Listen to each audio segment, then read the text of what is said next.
Hello, Danville. Alan Schultz here, Chief of Police for the town, and we are 10-8 and in service, which means we're here to safeguard the lives, rights, and property of everyone we serve, and we do that in an effort to make people's lives better.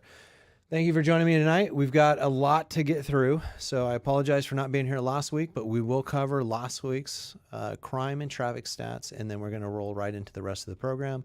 We're going to have, we actually need your help in identifying a package thief. I've got an update on some of the crime that's been happening as far as what we think is a pretty significant arrest that was made. I'll give an update on the fatal collision, and then we're going to cover some of the FEMA guide as well. So stay tuned for all of that. This is a live show, so if you have questions, go ahead and throw them in the chat here. Sue, I do want to cover your question from probably about a month ago now. You had asked a question about, or had a comment about a sign that was seen at 680 in Crow. And I have to admit, I drove by there passively a few times. And then earlier this week, I drove by and I even recorded it, and I couldn't find the sign you were talking about. So I know you're going to be here tonight for our Citizens Academy. So hopefully it will go up and we'll look on the map and we'll try to sort that one out. So I apologize for not being able to figure that one out. And I see that you asked about the Citizens Academy here. I'll say it is at our front door at 510 Lagonda Way, and we'll meet you up there. All right, so first off, I would suggest if you want to know what it is that we're doing here in town, go ahead and download the FEMA All Hazards Checklist, and that will give you information for what we're doing to help everyone stay prepared. And you can also jump on the Contra Costa Community Warning Systems website. That'll give you the opportunity to sign up for Community Warning System alerts. So should something happen in town, a significant event, an earthquake, wildfire, that's one of the ways that we will be notifying you, along with Nixle. You can also download the Wildfire Preparedness and Evacuation Guide. And if you're a frequent listener to the show or viewer, you'll know that we covered that Wildfire Preparedness Guide back in May. So if you want to check that out, you can go check out those previous episodes or just download both those guides. It's maybe about 30 pages a shot, and it'll give you information on what you can do to be prepared for certain events. And then it'll give you another page for that same event on what you can do to survive during and respond to those events. All right. So I see a lot of hellos in the chat, so I will just say hello, and then let's move on to our crime map. So we're going to have to cover a couple of weeks, but as always, you can go to communitycrimemap.com and you can check out any of the crimes that are going on in town. You can download those yourself. You can set up alerts, and you can also view sexual registrants on that page. I had to do a breakout here because we have had more than our fair share of crime. It's still very low when you look at state or county standards, but we don't compare ourselves to anyone other than Danville. So in Danville, these have been a couple of high weeks. So we had 1 burglary and 7 thefts. And let's go through the thefts now. So on August 29th, we had a convertible top that was stolen from a vehicle on Greenbrook Drive near Summerside Circle. On the 30th, we had a bicycle that was stolen from a garage sometime during the night after the garage door was left open. And just to kind of break that out, when we say a burglary, the definition of a burglary is simply entering a structure, 3 sides and a roof, with the intent to commit a theft or any felony. So a lot of times I know when we say burglary, we all collectively think that it's, someone with a mask on going through your home looking for the jewelry, the computers, the this and that. And frankly, sometimes it's just this. Sometimes it's an open garage door and someone pulls a bike out of the garage. And by definition, that's a burglary. On the 30th, we also had a package containing a laptop stolen from a porch on Allegheny Drive. And then we had a stolen plate on the 31st that was reported, but those are hard to know when or where they were actually stolen. And then on the 4th, we had a backpack that was stolen from a car that was parked in the Costco parking lot. And so on those, we've been seeing more catalytic converter thefts, package thefts. Those are the ones that are really driving our numbers up. And so we're asking people to look out for those. On the catalytic converter thefts, you can see here we had on the 2nd, we had two reported, one on Greenbrook, one on River Rock Lane. And then on the 3rd, we had one that was reported on Orange Blossom Way. That's over by Osage Park. All right. On the package theft, here's a good example of you helping us out. And then in turn, me asking for your help if you can help us to identify this person. But we did have one where a neighbor actually identified by their camera the description of the person. And so what I'll do is I'll throw that up right now so you can see what the person looked like. So we're asking for your help. If you know who this person is, on August 30th on Allegheny Drive, this person was seen going up to the door, taking the package, and leaving with the package. So if you know who that person is, it would be helpful to let us know. As always, we do not shame people online. What we'd ask is if you can just send me a private message, an email, something like that. You don't have to put the information in the chat. We'd prefer to get the information directly from you to us. Yeah, Lou, those were some nails. All right, so let's move on. We'll go on to the following week, August 29th. Let's cover the traffic first. August 29th through September 4th, we had a lot of collisions that week. We had 3 injury collisions, 1 property, and 2 hit and run. On the map, the yellow collision markers are going to be for your injury collisions, and your green are going to be for your non-injury and your hit and runs.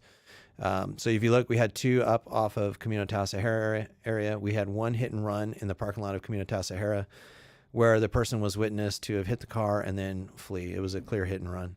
On the 31st, we had a non-injury collision on El Pintado Road. That's behind the police department here. On the 31st, we had an injury collision on Comunidad Sahara in Mansfield. On September 1st, we had another injury collision on Comunidad right down the road near Crow Canyon Road. And then on the 2nd, we had one on Diablo and Alameda Diablo. Now, look at this map. So this is the following week. This is last week, September 5th through the 12th. Again, I broke out the catalytic converter thefts.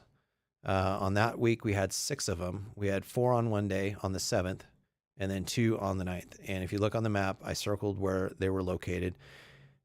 They're either, aside from the 2 thefts at the Best Western, they're in the same area or co-located with the package thefts that we saw as well. So on the 7th and the 9th, we had catalytic converter thefts. On the 7th, we had a package theft from Ashley Circle. On the 8th, we had 2 thefts from locked vehicles at the Best Western parking lot. On the 11th, we had a theft from a locked vehicle at night. And this was later related to an arrest that I'll talk about that we made on the 12th. And then on the 11th, we had a reported package theft on Rubicon Circle. And the tough thing with package thefts is you don't know it's missing until you go to look for it, and then you determine when it was delivered. So on the 11th is when it was reported, but it could have been stolen in conjunction with some of those thefts on the 9th. All right, so on one of those thefts, the theft from a locked vehicle on the 11th, this was actually a good case and good for all of you, where we had a neighbor witness the vehicle and were able to give us a description. Our officers went through and checked the cameras in town. They were able to identify what they felt was the vehicle suspected of being used to break into the car. And so they put it in, and they once they put it in, the very next night, that same car comes into town. Our officers stop it. They conduct an investigation, and ultimately they end up arresting both the driver and the passenger for probation violations, drugs, and drug paraphernalia. But I also want to show you some of the burglary tools they had on them, and why I think this was a very good arrest and helped to stop or prevent more crime. So in this car, the officers located that jack on the lower left with the jack arm. That's how you jack up a car. Above that, you'll see 2 bolt cutters. You'll see what's called a Sawzall, and it's a battery-powered one, so it doesn't require that it's plugged in. It can operate on its own. And then below that, you see a whole host of cutting blades. Those are the blades that go in the Sawzall that a criminal will use to cut off the pipe on either side of a catalytic converter, and that is how they steal a catalytic converter. They jack up the car, and they take the pipe, and they cut it on each side, and then the catalytic converter is free. They can do that crime in about a minute. Some probably a little faster, some probably a little slower. It just doesn't take that much time. But here's the big point, and here's the big takeaway. I went through all of the reports earlier. In fact, that's why I was late, because I was going through all of them right before this show. And every single one of the catalytic converters that we reported. So if we look at it, we're looking at the 6 on the 7th and the 9th. And then we're looking at the 3 on the 2nd and the 3rd. All of them were Toyota Prius. And we're going to work hard on our end. We're we're arresting people that we believe are involved in these crimes. We're continuing to do follow-up on all of the catalytic converter thefts that we've had here in town. We're working hard on that. We're using the information that you're giving us. But I think it's important for me to let you know if there's something you can do. And I would say that clearly the Toyota Prius is a target, or at least a target of the people that are doing this now. And I would say that if you can secure that car in a garage or some other way, that would be something that you might want to do. All right. I'm going to see if there's any question here. Okay, so Sue says, I have not reported them, but I've had 2 Amazon delivery packages stolen from my porch. So Sue, we'll have an officer take that report. Maybe tonight while you're at the Citizens Academy, we can do that. It's important that we get those reports, because what that does is that allows us to look at where they're happening on a map. And believe it or not, we usually have 1 or 2 packages with GPS devices in them that we leave on porches. And we hope that they'll take our mail instead of yours, and then we can catch them in the act. It's very similar to the bait bike that we use, where we put a GPS device in the bike. All right, moving on. So let me cover, if you remember, it was back in June, I covered how we release information. And I talked about it, and I was doing that in an effort to explain why you may get some information and then why there's going to be a gap. So if you look, when an incident happens that's significant, we will give you an initial report. We're going to tell you what happened. If there's a call to action, a community warning, a call to help us, kind of like in the package theft I just showed. I explained that there was a package theft, the location where it occurred, and then who we were looking for. And I give you a picture, and I ask for your help. Can you help us? Once that happens, we don't put out much more information, because that's when it moves from the initial report phase to the investigation phase. And this is a resource intensive portion for law enforcement. This is when we spend hours and days and weeks, and we work with other agencies. It's very important to keep the investigation very clean and thorough. And the most important thing is this is our time and our obligation to work on behalf of a victim, or if there's a traffic fatality, a victim's family. And then moving on to the third phase, once the investigation is complete, this means the case is closed. There's no further investigation to be done. We can publish an outcome of the case. So if we filed it with the DA's office, or if there was no crime alleged to have occurred. But even in that case, we still, if there's a crime, we have to be careful not to try the case in the public. And what I'd say is this, and I'll give a couple of analogies. The first one is, we don't give information as the case is being investigated, because it's not like a sports game that you'd see on TV where we're like, hey, we're on the 40, the 35, the 30, the 25, and we don't give the play-by-play. And then at the end, the process for reviewing the facts of the case is not in the public sphere. It's in a courtroom, right? So if someone is charged of a crime, it's very important that I don't put out or play out the cause and give details that would then tend to bias potential jurors or in some way be discriminatory. So I have to make sure that I am very fair and impartial, and that I just simply state what it is that we know. And so that is that third part, and we have to be very careful not to try the case in the public, knowing that there is an appropriate place to do that. Okay, so if you'll remember, on June 2nd, 2022, at about 8:06 p.m., officers responded to Comunidad Sahara at Wood Ranch Road, and our officers went out. We investigated that case, and I talked about it in a previous show, what is involved in a traffic collision investigation, but kind of briefly again, we go out and we take measurements, we take statements. We look at the mechanical condition of any vehicles that are involved. So that could be a car, it could be a truck, it could be a bicycle, any kind of vehicle. We'll look at the mechanical condition of that. Our officers will try to determine speeds based on relevant evidence, and they will then form a cause of the collision. Once that is done, then the officers will then send that case to the DA's office for review. Once it's reviewed by the DA, they will make a determination on whether or not to file any criminal charges. And in this particular case, they did charge the driver with misdemeanor manslaughter. And so misdemeanor manslaughter simply means that the person committed an illegal act that resulted in the death of another person and did so without gross negligence. So it would have been ordinary negligence, and that is the definition of misdemeanor manslaughter. All right, so I'm looking. Lou says his Lamborghini is missing. I do believe that. My one question is, Lou, is which Lamborghini is missing? We would never really know because you have a collection, I believe. All right, so we're moving on to our FEMA guide here, and when we look at it, there's a lot of things on here that are very important in these very low frequency but high risk events. And there are things you can do today, and I'm going to leave you with one tip. So we'll cover some things, but I'm going to leave you with one tip, and we'll go over that towards the end here. But this is how you can be prepared for an earthquake. And I'm going to spend most of the next 4 to 5 minutes really only talking about what you can do to prepare. We'll cover some things that happen during and after, but I really want you to be prepared should this happen.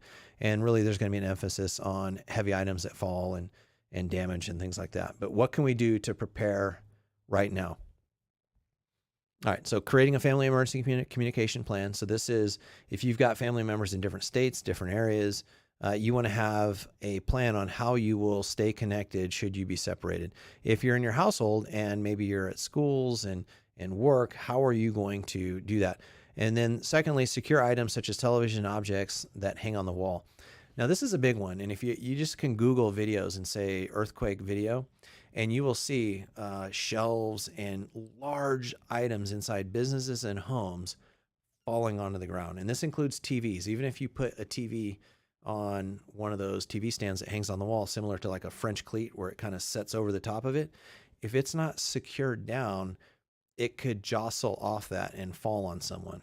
And so what I would say, the one thing, the call to action to all of you is to walk around your house and look at those things that you feel could fall on a potential loved one. And that loved one, frankly, could be you. So this isn't just advice that we give for people with young kids, but it's everyone. So look around your house and see those things that could fall, whether it's a bookshelf, tall lamps, anything like that may be tall and be subject to falling. Make a supply kit. I'm not going to cover that too much because we've talked about go kits several times on the show, but this is something that you can last. It says 3 days. My personal recommendation, you want to give yourself at least 7 to 10 days. I personally am somewhere in the 2 to 3 week category for being prepared with food, water, and other gear. Practice drop, cover, and hold. So this is why if you're not securing those things on the wall, the advice we give is to drop to the ground and really start to protect yourself. And it sounds silly because it's what the advice that we would give kids in school. If you look at when an earthquake happens, drop, cover, hold on. That's that top slide. If you're in a vehicle, pull over and stop. If you're in a bed, stay there. If you're outdoors, stay outdoors. Funny enough, I can remember being told, get in a doorway. That's not good advice. And then do not run outside. If you drop to the ground and you're protecting yourself and something falls on you, that's pretty hazardous, right? And the reason we tell everyone to get down to the ground is when the floor starts shaking, it's very easy to lose your balance and fall on the ground. And when you fall on the ground, it's really easy to collide into other things. So the best thing you can do is really build a solid base, get on the ground, protect yourself from falling objects, and make sure that you're being safe. All right. And then, some of the other points is, and we know this in California, once you get one earthquake, there's the likelihood that you're going to have more. Check yourself and your family for injuries. Make sure that you're not injured. If the building that you are going to go in, let's say you're outside and you're going to go in, give it a quick assessment from the outside. You want to check it for any major deformities, any cracks, anything that's fallen off. You don't want to go into a building that's damaged. And really, we want to use this thing right here. We want to do a lot of smelling. And PG&E actually has a recommendation that if you smell gas or you feel there's a leak, they would like you to shut off your gas leak or your gas. And that comes from their website.